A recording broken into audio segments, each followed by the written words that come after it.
everyone. Last week we talked about the importance of team education when handling patient objections.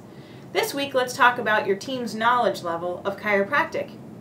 Is your team able to explain what chiropractic is in their own words?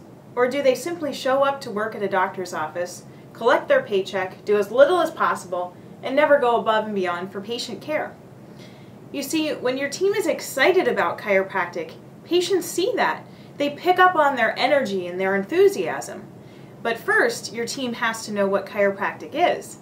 Otherwise, how are they going to talk with patients about it? If they don't know what it is that you do, they aren't going to understand the importance of office procedures and will easily let patients slip through the cracks. On the business side, the benefits of team education are endless.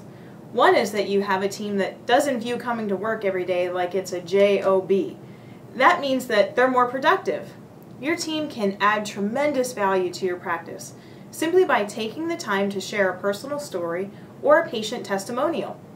And to be clear, taking time to share stories doesn't have to take your team much time at all. They can multitask. They're already in motion, transitioning your patients throughout the office. That's the perfect time to talk with them about a success story. So to be sure that your team is getting the education they need in order to properly communicate chiropractic to your patients, here's a couple of things you can do. Make it a requirement, a policy to attend your health talks. If you're not currently doing them, then at least do an in-house workshop for your team. A little Chiro 101, if you will.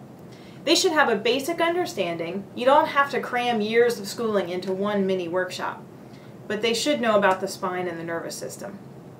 Next, prepare a list of appropriate chiropractic responses to frequent scenarios.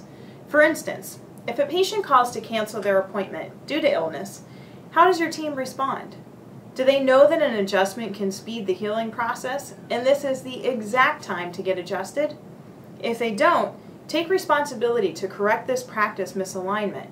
Then your team will encourage patients to keep their appointments. This benefits your patients and your practice. Make a list of certain words or phrases that are forbidden to be said in your office. Things like, "How are you feeling today?" is a dangerous and mixed message. It gives the patient permission to stop care once they feel better. Replace it with a more positive message and one that is in alignment with your purpose. Tell me one thing that's better today, or what are you able to do this week that you couldn't do last week? Focus on function, not feeling. Effectively enable your team to deal with scenarios and explain chiropractic. This will make a tremendous difference on your practice growth. Until next time, we wish you health and happiness. Here's to growing your practice from within.